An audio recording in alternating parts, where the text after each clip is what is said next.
오늘은 마가복음 그 8번째 말씀으로 예수님께서 불쌍히 여기시며 한 사람을 치료하시는 복음의 진리에 대해서 우리 성도님들과 함께 살펴보겠습니다. 예수님께서 갈릴리의 사역을 계속 진행하십니다. 남쪽에는 예루살렘이 있습니다. 그리고 그 북쪽은 갈릴리 지역, 과거 북이스라엘이 통치했던 지역입니다. 아수르의 침공을 받으면서 혼합 정책으로 인해서 북쪽 지역은 사실 남쪽에 비해서는 조금 열등한 곳으로 취급받기도 했습니다. 예수님께서는 그 북쪽에 가버나움이라고 하는 큰 도시를 중심으로 해서 복음 사역을 증거하고 계셨는데요. 오늘은 한 나병 환자가 예수님께 오셔서 고쳐달라고 하셨던 그 장면을 살펴보며 오늘 말씀을 시작하고자 합니다. 먼저 마가복음 1장 40절을 제가 다시 한번 봉독하겠습니다.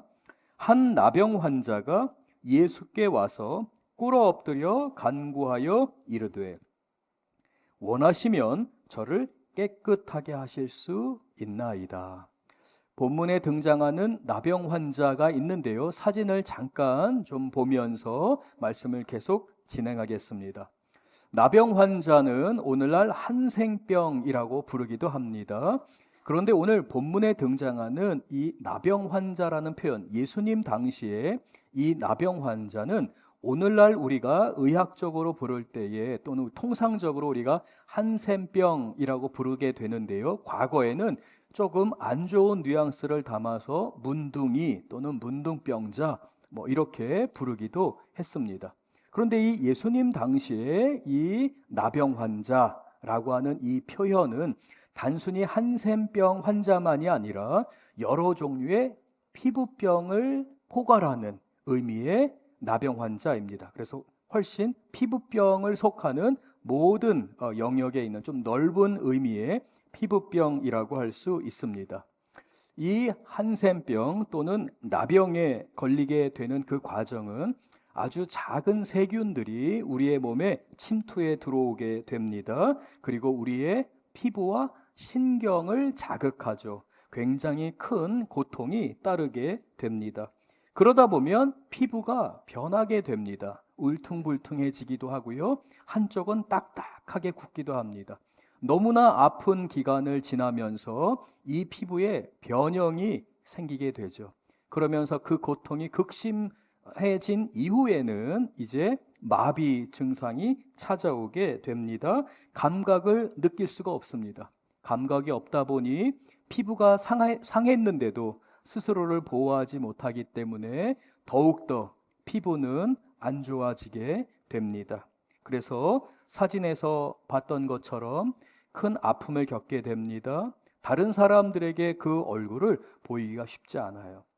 특별히 이제 우리 주일학교, 교회학교, 또 우리 중고등학교, 우리 친구들이 있는데요. 우리 교회학교, 중고등학교 우리 친구들 나이쯤이 되었을 때는 이러한 피부에 트러블이 있거나 또는 나병 환자처럼 우리가 볼 때에 좀 병이 있나 봐 라고 하게 되면 워낙 예민한 나이죠. 민감한 나이다 보니까 두려워하게 돼요. 피하게 돼요. 심지어 어떤 아이 같은 경우는 나병 환자의 피부가 계속 썩어 들어가고 손과 발이 뭉그러지는 그 과정에서 무서워서 울기도 합니다. 그러면서 이 나병 환자들은 계속해서 위축될 수밖에 없어요. 그래서 몸의 질병뿐만 아니라 마음의 깊은 상처와 좌절감, 거절감으로 마음이 아파지게 됩니다.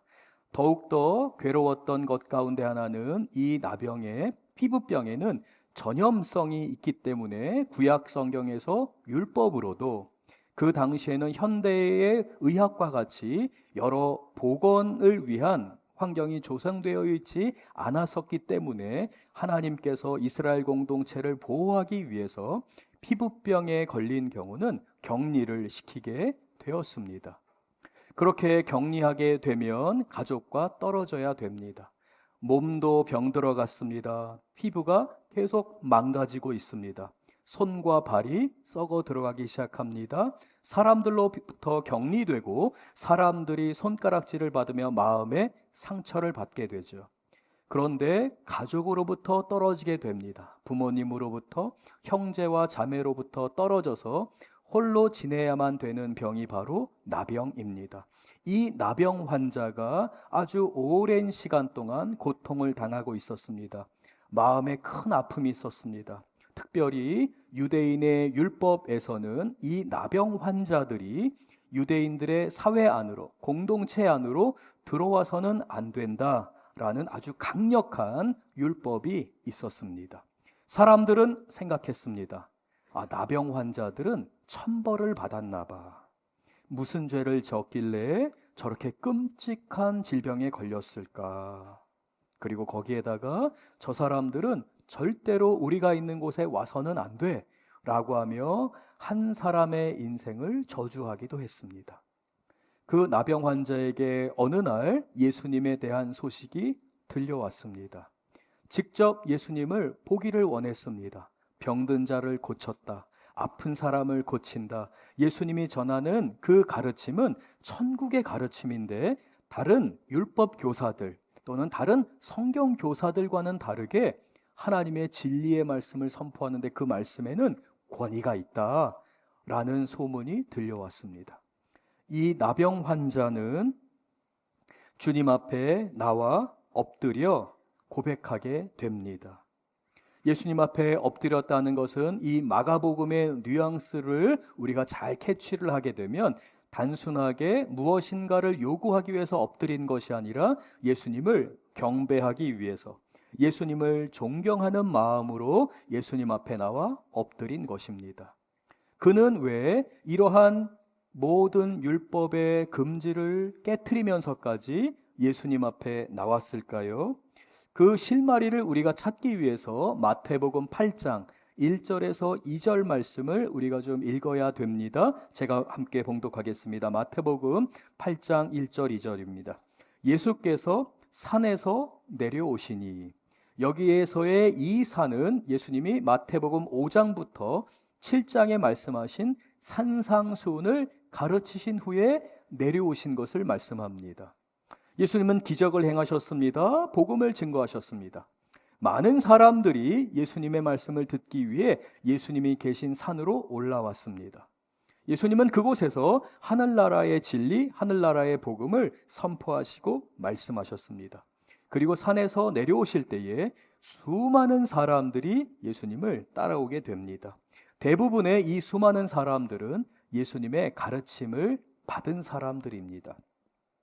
2절입니다. 이렇게 수많은 사람들이 예수님을 따를 때에 2절, 한 나병 환자가 나와 절하며 이르되 라고 말씀합니다.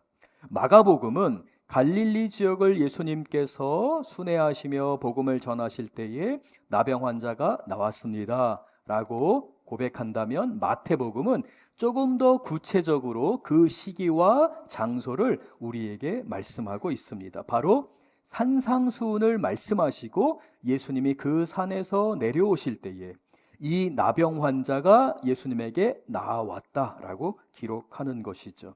저는 이 마가복음과 마태복음 말씀을 함께 살펴보면서 이 나병 환자가 아마 자신을 감추면서 이 예수님에 대한 소식을 듣고 예수님의 가르침을 이 산상수훈의 자리에서도 들었을 것으로 추측할 수 있다고 생각합니다. 그게 합리적인 추론인 것이죠. 그래서 나병 환자는 예수님의 말씀에 감동을 받게 됩니다. 그리고 예수님 앞에 나와서 예수님의 그 말씀이 진리의 말씀이기 때문에 저분은 나를 받아주실 것이다 라는 확신을 갖고 율법이 금지하는 그 모든 것을 어겨서라도 주님 앞에 나아가기로 용기를 낸 것입니다. 평생 한 번도 내보지 못했던 용기를 이 나병 환자는 낼 수 있었습니다. 왜 그렇습니까? 예수님의 가르침을 들었기 때문에 그렇습니다. 믿음은 들음에서 나게 됩니다. 우리 사랑하는 자녀들이 우리 함께 예배를 드리고 있습니다. 사랑하는 성도 여러분, 믿음은 들음에서 납니다. 예수님의 말씀을 듣게 되면 이 말씀에는 능력이 있고 복음에는 능력이 있기 때문에 우리의 힘으로는 가질 수 없는 용기와 지혜를 얻게 됩니다. 바로 이 나병 환자가 평생을 한 번도 내어보지 못했던 용기를 낼 수 있었던 것은 바로 예수님의 말씀의 능력이 그에게 임했기 때문입니다. 그리고는 이 나병 환자는 예수님 앞에 엎드립니다. 경배합니다. 그리고 계속해서 그는 이야기합니다. 주님이 원하시면 저를 깨끗하게 하실 수 있습니다. 이 나병 환자는 주님 앞에 용기를 내어 나왔습니다. 그리고 그는 고백합니다. 예수님, 저 좀 무슨 수를 써서든지 고쳐주시옵소서 라고 요구하기 이전에 먼저 겸손하게 주님이 원하신다면 하나님 나라의 복음을 전하시고 그 성품과 인품과 그 삶 자체가 하나님 나라의 진리 위에 서 계신 당신이신 그 예수 그리스도, 당신께서 원하신다면 저를 깨끗하게 하실 수 있습니다.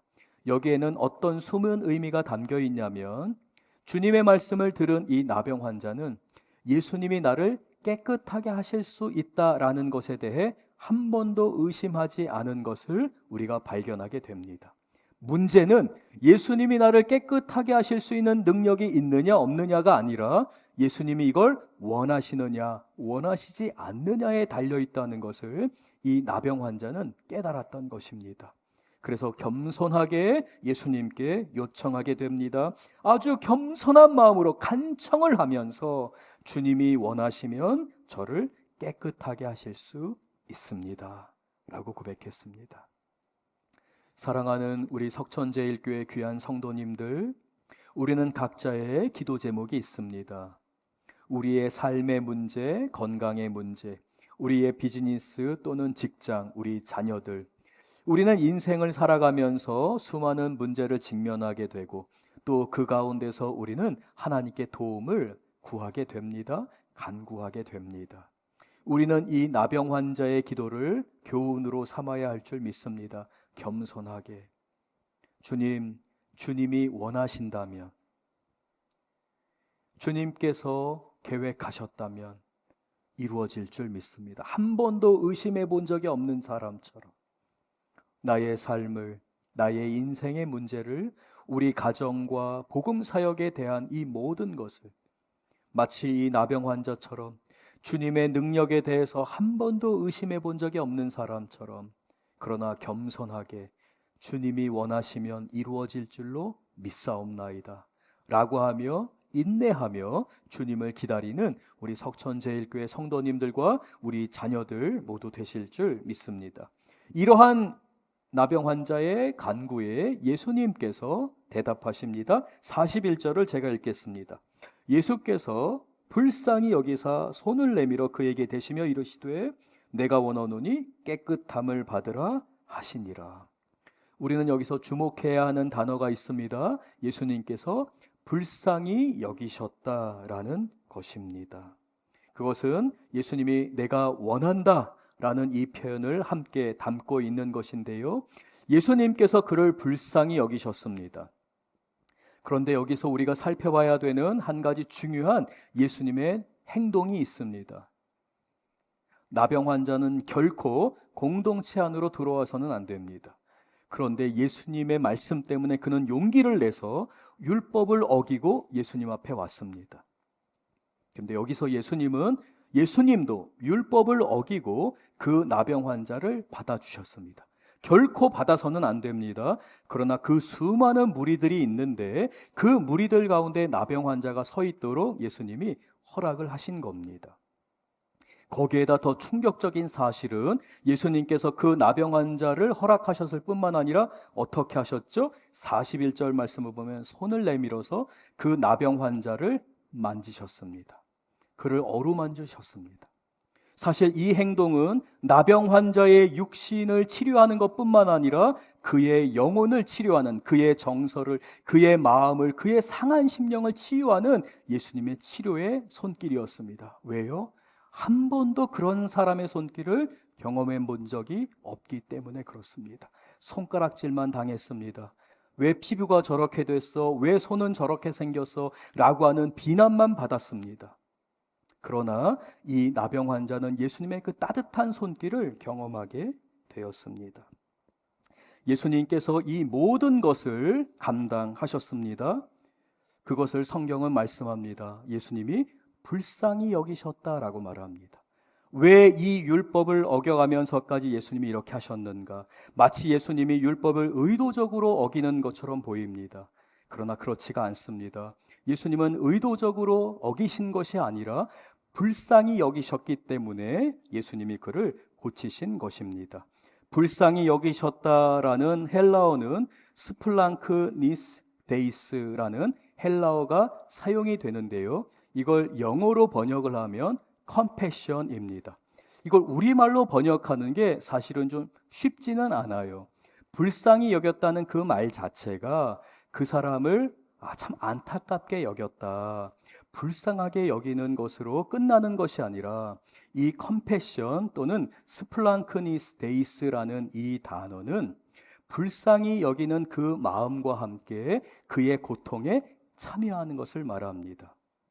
컴패션이라는 영어 단어 자체가 come이라는 접두어 함께라는 것이죠. 패션은 고난입니다. 그의 고난, 그의 고통을 내가 함께 경험했다라는 것입니다. 사랑하는 성도 여러분, 여기서 우리는 중요한 영적인 원리를 발견하게 됩니다. 예수님이 우리의 기도를 들으실 때에, 예수님이 우리와 함께 하실 때에 예수님께서는 저와 여러분의 고통을 함께 느끼십니다. 예수님이 불쌍히 여기셨다라는 이 헬라어 단어에는 예수님께서 그냥 불쌍히 여기는 마음만을 가졌다라는 것이 아니라 그가 겪었던 고통과 고난과 그가 겪었던 그 수많은 아픔을 예수님이 같이 느끼고 계신다. 그래서 예수님이 그의 생각, 그의 감정, 그의 행동을 다 보시면서 그를 마음에 품고 불쌍히 여기셨다라는 것이죠. 그러므로 사랑하는 성도 여러분, 우리가 주님께 나아갈 때에, 주님을 바라볼 때에 우리 성도님들은 예수님이 우리 성도님들을 어떤 마음으로 바라보시는지에 대해서 깨달으셔야 할 줄로 믿습니다. 예수님은 마치 재판장처럼, 그리고 나의 고통과 나의 어려움과 나의 삶에 대해서는 잘 모르신 채로 저 멀리에서 우리가 외쳐야지만, 간절히 소리 질러야지만 혹시라도 나에 대해서 아시지 않을까? 나의 이 간절한 마음을 아시지 않을까? 라고 생각할 때가 있습니다. 그러나 성경은 오늘 본문을 통해 예수님은 우리를 불쌍히 여기신다라고 말씀합니다. 그 불쌍히 여긴다는 것은 그냥 하나님이시기 때문에, 모든 것을 가지고 계시기 때문에 가난한 사람, 어려운 사람, 아픈 사람을 불쌍히 여기는 정도의 그 불쌍이 아니라는 겁니다. 그렇게 불쌍히 여기신다는 것이 아니라 그의 고통에 예수님이 함께 참여하시는 마음으로 불쌍히 여기신다는 것이죠. 그러므로 저와 여러분은 그 예수님의 마음을 깨닫고 주님 앞에 간구하고 기도하는 저와 여러분 되셔야 할 줄 믿습니다. 뿐만 아니라 그 예수님이 그렇게 불쌍히 여기셨기 때문에 저와 여러분은 타인을 대할 때에, 우리 교우들을 대하고 이웃을 대하고 복음사역과 선교사역과 이 지역을 위해 봉사할 때에 예수님의 마음과 같이 불쌍히 여기는 마음으로 나아가야 된다는 것입니다. 사람을 대할 때에 우리가 예수님의 마음을 본받는 우리 귀한 성도님들 되실 줄 믿습니다. 계속해서 말씀을 보겠습니다. 마가복음 1장 42절에서 44절의 말씀을 보며 예수님이 이렇게 고치신 이후에 예수님이 요구하시는 게 있는데요. 우리 같이 한번 말씀을 읽겠습니다. 42절입니다. 곧 나병이 그 사람에게서 떠나가고 깨끗하여진지라. 곧 보내시며 엄히 경고하사 이르시되 삼가 아무에게 아무 말도 하지 말고 가서 내 몸을 제사장에게 보이고 내가 깨끗하게 되었으니 모세가 명한 것을 드려 그들에게 입증하라 하셨더라. 첫 번째, 예수님께서 아무에게도 이르지 말라라고 요구하신 겁니다. 그 이유 중에 하나는 혹시라도 예수님을 그저 병을 고쳐주는 사람 정도로만 사람들이 오해할까봐 이 사람으로 하여금 아무에게도 이르지 말고 너는 제사장에게 가서 네가 나은 것을 증명을 받고 진단을 받고 네가 나음을 선포받으라 라고 이끌어 가신 겁니다. 예수님께서 마치 율법을 어긴 것처럼 이 사람이 율법을 어기고 나병 환자임에도 불구하고 사람들이 있는 곳으로 왔습니다. 그리고 예수님도 마치 겉으로 보기에 율법을 어기는 것처럼 보입니다. 그래서 예수님은 그 사람을 허용하고 심지어는 그 사람을 만지기까지 했습니다. 그러나 이것은 율법을 어긴 것이 아니라 불쌍히 여기시는 하나님께서 하나님이 정하신 율법이지만 그 율법조차도 사랑으로 덮고 계시다는 것을 말씀하고 계시며, 또한 동시에 예수님은 이 나병 환자 나음을 받은 후에 율법을 지키며 정결법을 따르라. 율법을 지킴으로 인해서 네가 그 율법 안에서 자유함을 누리라 라고 말씀하는 걸 봅니다. 율법을 어기시는 분이 아니라 오히려 율법을 더욱더 하나님의 사랑 안에서 율법답게 세워가시는 것을 우리는 보게 되는 것이죠. 우리는 정결법에 대해서 좀 함께 살펴보고 오늘 말씀을 좀 마치고자 하는데요. 레위기 14장 1절에서 7절을 보면 나병 환자가 정결하게 된 이후에 이러한 정결법이 나오게 됩니다. 우리가 이 본문을 읽을 때에는 공동체 성경 읽기라고 하는 이 두란노 서원 온누리 교회에서 이제 성우들과 함께 제작한 공동체 성경 읽기 그 유튜브가 있습니다. 1절부터 7절이 이제 화면으로 나올 텐데요. 성경 말씀과 함께 영어랑 한국어가 나옵니다. 그리고 옆에는 그림이 등장합니다. 그 구절에 맞는 그림들인데요. 제가 우리 방송실에 좀 부탁을 했습니다. 레위기 14장 1절에서 7절을 좀 함께 우리 시청하도록 하겠습니다. 여호와께서 모세에게 말씀하여 이르시되 나병 환자가 정결하게 되는 날의 규례는 이러하니 곧 그 사람을 제사장에게로 데려갈 것이요 제사장은 진영에서 나아가 진찰할지니 그 환자에게 있던 나병 환부가 나았으면 제사장은 그 정결함을 받을 자를 위하여 명령하여 살아있는 정결한 새 2마리와 백향목과 홍색 실과 여기서 잠깐 멈춰주세요. 잠깐 멈춰주세요. 정결하게 돼서 이제 진단을 하게 됩니다. 진찰을 하게 됩니다. 그러면 이제 다 나았다라고 이제 제사장이 진찰을 하게 되면 무엇을 준비하라고 했냐면요. 정결한 새 2마리죠. 그림에 있습니다. 정결한 새 2마리. 그리고 뭐죠? 백향목이 있습니다. 백향목 나무예요. 그리고 또 뭐가 있어요? 홍색 실입니다. 빨간색 실을 준비하라. 그리고 뭐가 나오죠? 우슬초라고 하는 가지, 그 식물을 준비하라라고 해서 새 2마리, 백향목, 홍색실, 우슬초를 준비하고 그 다음 또 보여주세요. 제사장은 또 명령하여 그 새 하나는 흐르는 물 위 질그릇 안에서 잡게 하고 잠깐만 다른 멈춰주세요. 새는 잠깐만 뒤로 좀 다시 한번 보여주세요. 5절을 보게 되면 이제 그 새를 2마리가 있었는데 한 마리는 흐르는 물로 가지고 가는데 그 새를 잡아서 죽여야 합니다. 어디에서 잡아서 죽이냐면 질그릇 안에다가 잡아 죽이라 라고 말합니다.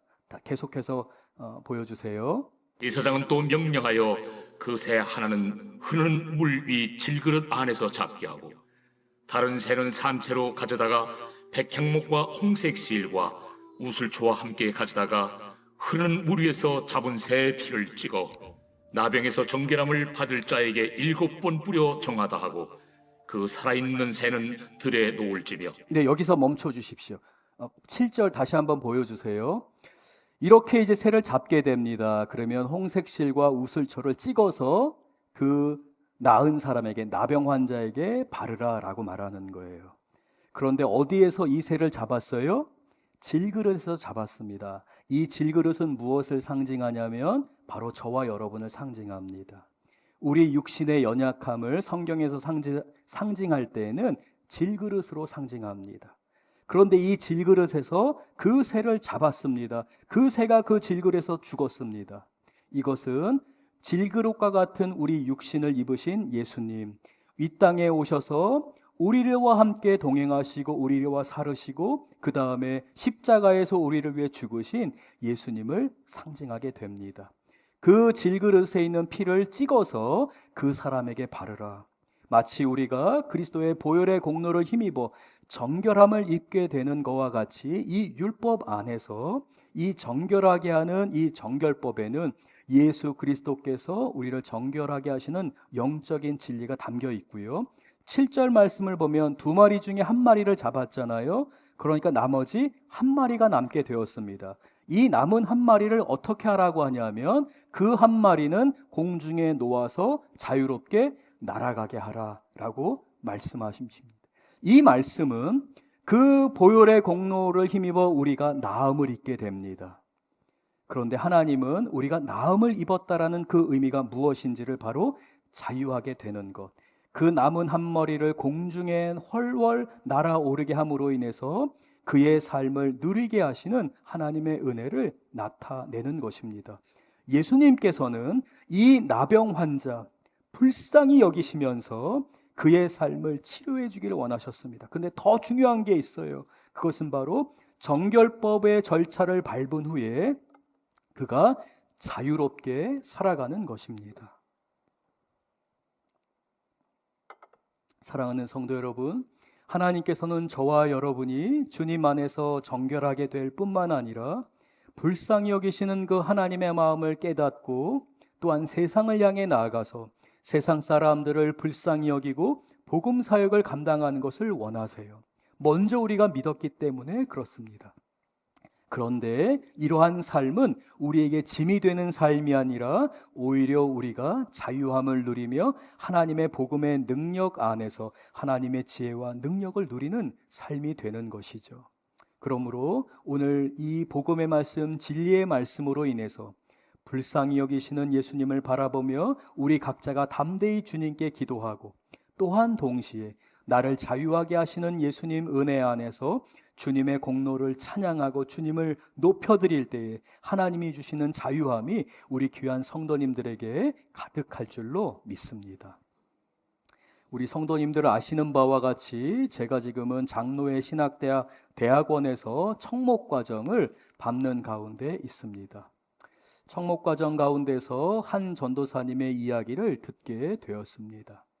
전도사님의 아버지는 인천, 저희 교회 가까운 곳에서 목회를 하셨던 목사님이셨습니다. 멀리 떨어져 있는 한 시골 작은 교회에서 목사님 오셔서 우리 교회에서 목회해 주세요 라는 요청을 받고 이제 중학생, 고등학생이 되는 형과 이 아들들을 데리고 그 시골에 가서 목회를 하게 됩니다. 그런데 그 교회에 가서 얼마 지나지 않아 그 교회에 큰 문제가 발생하게 되었습니다. 이 교회를 아주 오래전부터 개척하고 그 교회를 다녔던 장로님 가정에서 이 목사님과 부딪히게 되었고 이 목사님을 쫓아내려는 모든 시도들을 하게 됩니다. 동네의 깡패들을 동원하기도 하고요. 노예에 고소하기도 하며 아버지 목사님이 계속 재판 과정에 겪게 되었습니다. 아버지 목사님은 하나님의 부르심이라 믿고 그 목회를 하는 가운데 있었지만 교회 안에 너무 갈등이 심해지게 되자 나로 인해서 성도들이 아파하겠구나, 힘들어하겠구나 생각을 하고 이제 목회를 그만두기로 결정을 합니다.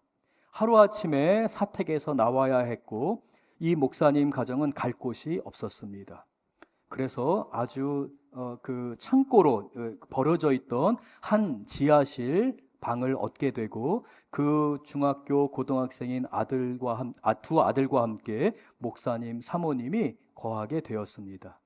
그런데 이 아들이 큰 충격을 받은 것 중에 하나는 그 아버지와 어머니가 그럼에도 불구하고 매일마다 가정 예배를 드리며 하나님 우리로 교회되게 하신 것을 감사합니다.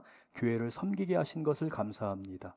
보내신 분도 하나님, 가라고 하시는 분도 하나님, 머물라고 하시는 분도 하나님, 하나님 교회를 긍휼히 여기시고 불쌍히 여겨 주시옵소서.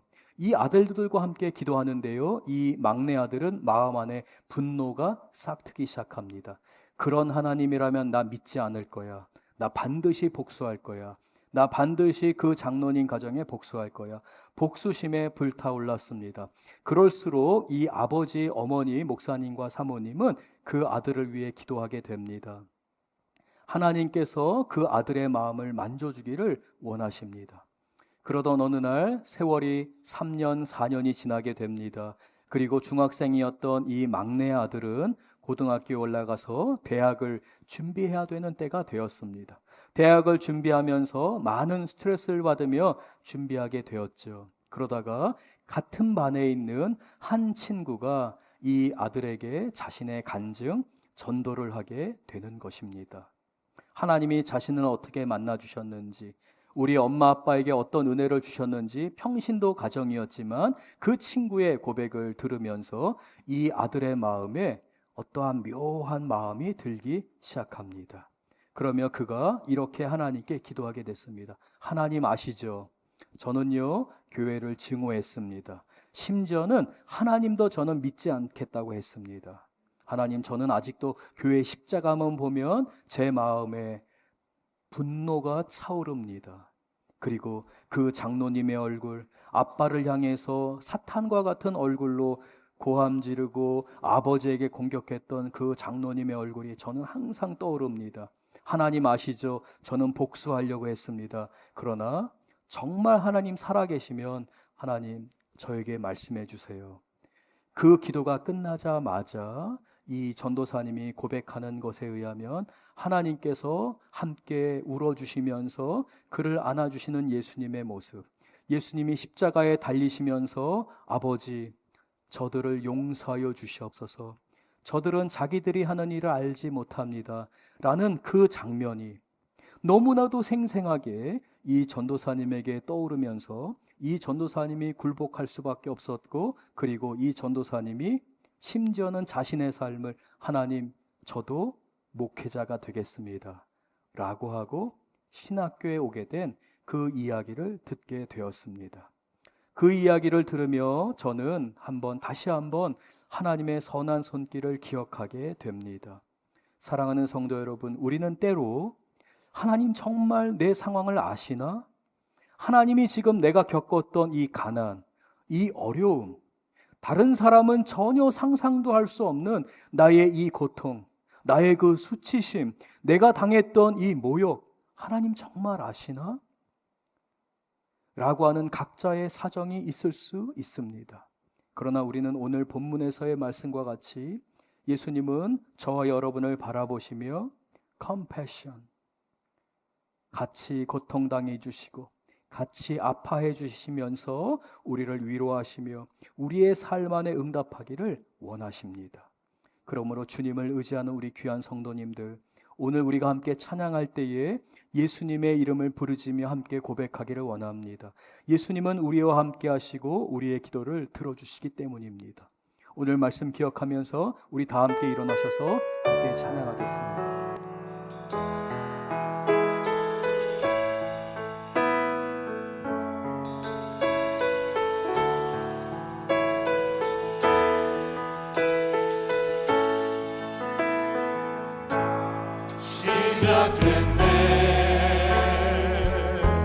우리 주님의 능력이 나의 삶을 다스리고 새롭게 하네.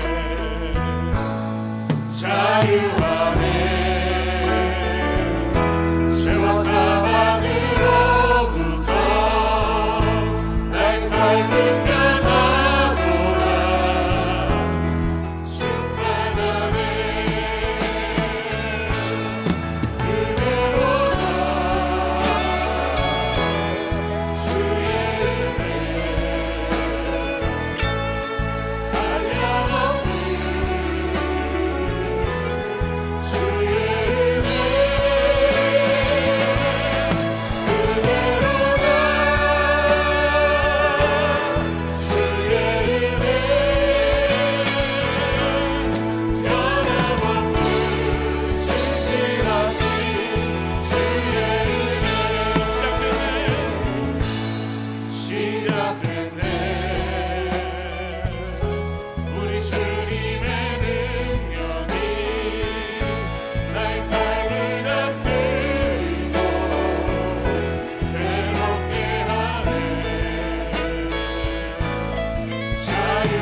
은혜보다 함께 간구하기를 원합니다.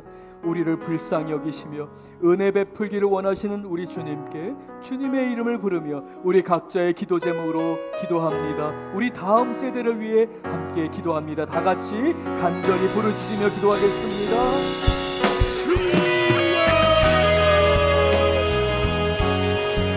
아버지 하나님, 주님의 은혜를 간절히 사모하는 주의 종들이, 주의 백성들이 주 앞에 간구하오니 하나님 응답하시고 맡겨주시옵소서. 하나님 찾아와 주시옵소서. 응답하여 주시옵소서. 예수님께서 응답하여 주님의 길로 인도하는 하나님 하나님의 은혜를 허락하여 주시옵소서.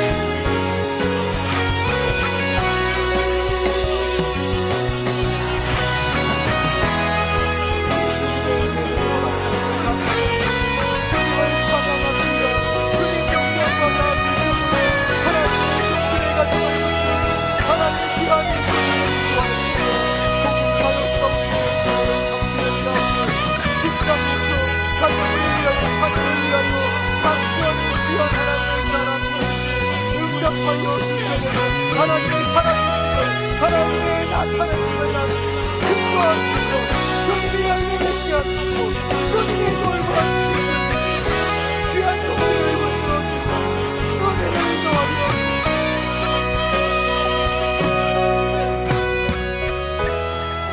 사랑과 은혜가 많으신 하나님 아버지, 지금까지 인도해 주신 은혜에 감사드립니다. 그러나 우리가 간절히 부르짖고 기도하며 무엇보다도 우리 3040 세대, 우리 액티브 시니어 온 교우들의 가정을 생각하며 주님 앞에 간절히 간구하고 기도합니다. 주님, 우리를 불쌍히 여기시옵소서. 주님께서 우리 귀한 성도님들의 가정을 지키셔서 지금까지 받은 은혜보다 더 귀한 은혜를 우리 성도님들의 삶에, 그 가정에 이루어 주셔서 하나님의 살아계심을 증거하게 하시고 주님께 영광을 올려드리는 우리 교우들이 되게 하여 주시옵소서. 우리 석천제일교회가 주님 맡겨주신 사명을 감당할 수 있도록 주님 은혜를 더하여 주시옵소서. 능력을 주시며 지혜를 주셔서 오직 하나님께 순종하는 주의 종들 가운데에 하나님만 붙들고 나아갈 때에 넘치는 은혜로 말미암아 하나님의 능력의 열매가 가득하게 하여 주시옵소서. 특별히 몸이 아픈 우리 교우들을 위해 간구하며 기도하오니 주님 만져주시옵소서. 품어주시옵소서. 고쳐주시옵소서. 치료의 광선 비춰주셔서 성령께서 고치시고 하나님 영광받아 주시옵소서. 예수님 이름으로 기도드렸습니다.